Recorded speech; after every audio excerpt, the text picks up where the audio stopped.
حافظ قرآن سے فائدہ اٹھائیں گے. قول محمد قول خدا بدل کے بولو اور بدل کے بولو, تھوڑا جی لگاؤ ذہن بنے. اے قول محمد قول خدا, فرمان نہ بدلا جائے گا اور بدلے گا زمانہ لاکھ مگر قرآن نہ بدلا جائے گا. عزیزان ملت, اور اللہ کے رسول کی شان یہ ہے جس پر اللہ نے اپنے مقدس کلام کو نازل فرمایا ہے, ان کی شان یہ ہے کہ جب امام اہل سنت قلم اٹھاتے ہیں اور ان کی شان, ان کی عظمت بیان کرنا چاہتے ہیں تو آپ لکھتے ہیں یا رسول اللہ, سرور کہوں کہ مالک و مولا کہوں تجھے, باغ خلیل کا گلے زیبا کہوں تجھے, لیکن رضا نے ختم سخن اس پہ کر دیا, خالق کا بندہ اور خلق کا آقا کہوں تجھے, خالق کا بندہ خلق کا آقا کہوں تجھے. اللہ فرماتا ہے ذالک الکتاب لا ریب فیہ, قرآن مقدس کی عظمت ہے, قرآن مقدس کے بارے میں ہے. رب فرماتا ہے کہ یہ ایسی کتاب ہے جس میں شک کی کوئی گنجائش نہیں. ہاں, اللہ نے قرآن مسلمانوں کی ہدایت کے لیے نازل فرمایا, اللہ نے قرآن مسلمانوں کی ہدایت کے لیے, ان کی رہنمائی کے لیے نازل فرمایا. عزیزان ملت, قرآن مقدس دنیا میں بندے کے لیے ہدایت ہے اور آخرت میں بندے کے لیے مغفرت کا ذریعہ ہے. نعرے تکبیر, نعرے تکبیر, نعرے رسالت, نعرے رسالت, کشمیر اسٹار بندے, نعرے تکبیر, نعرے رسالت. آخرت میں بندے کے لیے مغفرت کا ذریعہ, انتقال ہو جائے عزیز کا, قرآن کی چند آیتیں پڑھ دو, رب راضی ہو جائے گا, اس کے لیے ایصال ثواب کرو, اللہ گناہوں کی مغفرت فرما دے اور بندے کی گناہوں کو معاف فرما کر بندے کی مغفرت فرما دے. یہ قرآن کی عظمت ہے. عزیزان ملت, جو آج ہمیں اور آپ کو ایک کاغذ کے ٹکڑے پر لکھا ہوا حروف کی شکل میں نظر آ رہا ہے, لیکن اسی قرآن کی عظمت حشر میں کیا ہوگی, اس کی شکل حشر میں کیا ہوگی.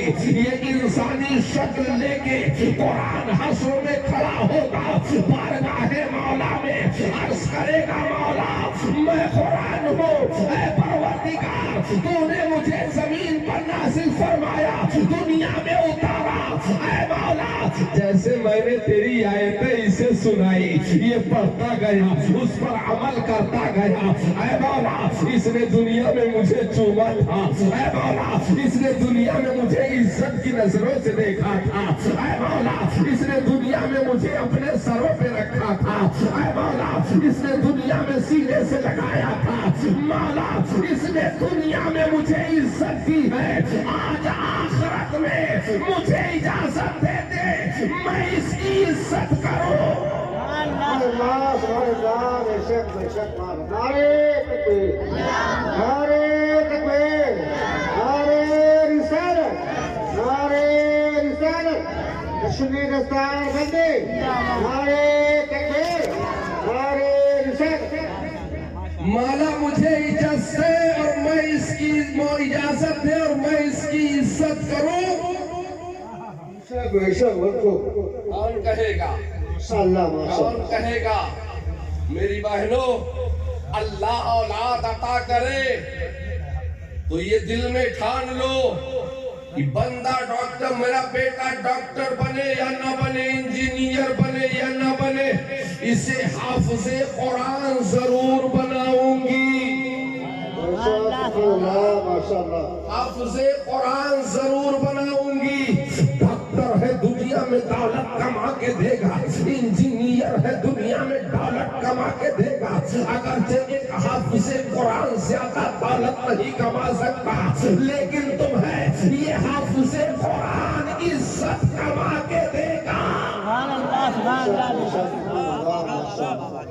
دنیا میں یہ تمہیں عزت کما کے دے گا اور آخرت میں تمہارے لیے مغفرت کا ذریعہ بن جائے گا. آخرت میں مغفرت کا ذریعہ بن جائے گا.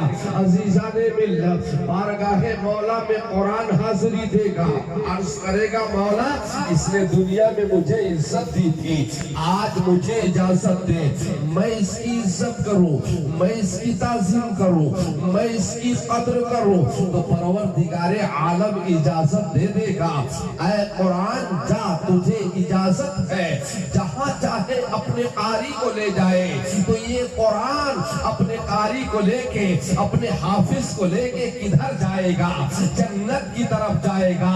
اور جب جنت کی طرف جائے گا, جنت کے دروازے پر پہنچے گا, رضوان جنت کہے گا کون؟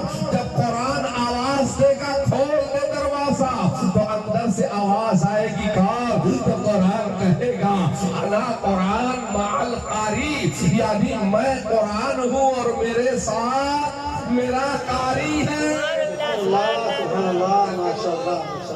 چل کے بول دو, قرآن کہے گا میں قرآن ہوں, میرے ساتھ میرا قاری ہے. تو رضوان جنت, دروازے جنت, جنت کے دروازے کھولے گا. اور جب جنت کے دروازے کھولے گا تو کہے گا اہلاً و سہلاً مرحبا, آئیے خیر مقدم ہے, تشریف لائیے. اللہ نے مجھے اسی لیے اس دروازے پر متعین و مقرر کیا تھا کہ اے رضوان جنت اس دروازے کو میرے قرآن اور اس کے قاری کے لیے کھولنا.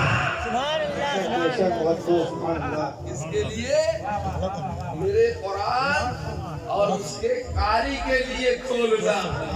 دروازہ کھل جائے گا, قرآن اپنے قاری کو لے کے جنت میں داخل ہو جائے گا. کہاں داخل ہوگا؟ جنت. بولو مچل کے جنت میں. بھائی صاحب کہاں چل رہے ہیں؟ میں بھی چلوں؟ گھر چل رہے ہیں, گھر پر کوئی نہیں. اچھا کوئی نہیں, ٹھیک ہے ٹھیک ہے, ماشاءاللہ اللہ آپ کو خیر عطا فرمائے. ٹھیک ہے جائیے, جا سکتے ہیں. ٹھیک ٹھیک ٹھیک, کوئی بات نہیں, جائیے. اللہ خیر عطا فرمائے. درود شریف پڑھیں. اللہم صلی علی سیدنا محمد صلی اللہ تعالی علیہ یا رسول اللہ یا حبیب اللہ علیہ الصلوۃ والسلام. عزیزان ملت, دروغ جنت جب جنت کا دروازہ کھول دے گا تو قرآن اپنے قاری کو لے کے جنت میں داخل ہو جائے گا. کہہ دیجئے سبحان اللہ. جائے گا, جنت میں داخل ہوگا اور تلاشے گا کہ میرے قاری کا نام اللہ نے کس محل پہ لکھا.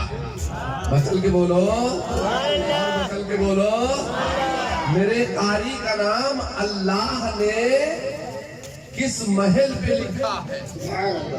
اور ساری جنت دیکھ لے گا, جنت دیکھے گا, لذتیں بھی حاصل کرے گا, تمام محلوں کو دیکھے گا. قاری صاحب اللہ, تمام محلوں کو دیکھے گا کہ میرے قاری کا نام کس محل پہ ہے. لیکن کسی محل پہ قاری کا نام نہیں ہوگا, کسی محل پہ قاری کا نام نہیں ہوگا. تو قرآن اپنے قاری کو لے کے جنت سے واپس چلے گا. قرآن اپنے قاری کو لے کے جنت سے واپس ہوگا. جب دروازے پر واپس پہنچے گا تو دروغے جنت کہے گا کدھر چلا, کدھر چلا, کدھر چلا. قرآن کہے گا جا رہا ہوں اپنے مولا کی بارگاہ میں. سبحان اللہ, سبحان اللہ. کہاں جا رہا ہوں؟ مولا کی بارگاہ میں جا رہا ہوں. دروغے جنت کہے گا کیوں؟ قرآن کہے گا اس لیے کہ آج میں اپنے مولا سے پوچھوں گا, اے مولا تو نے میرے قاری کا نام کسی محل پہ کیوں نہیں لکھا ہے. عزیزان ملت, اتنا جملہ ہوگا, اتنا جملہ ہوگا کہ رضوان جنت بول اٹھے گا, اے قرآن تجھے نہیں معلوم, ارے یہ تجھ قرآن کا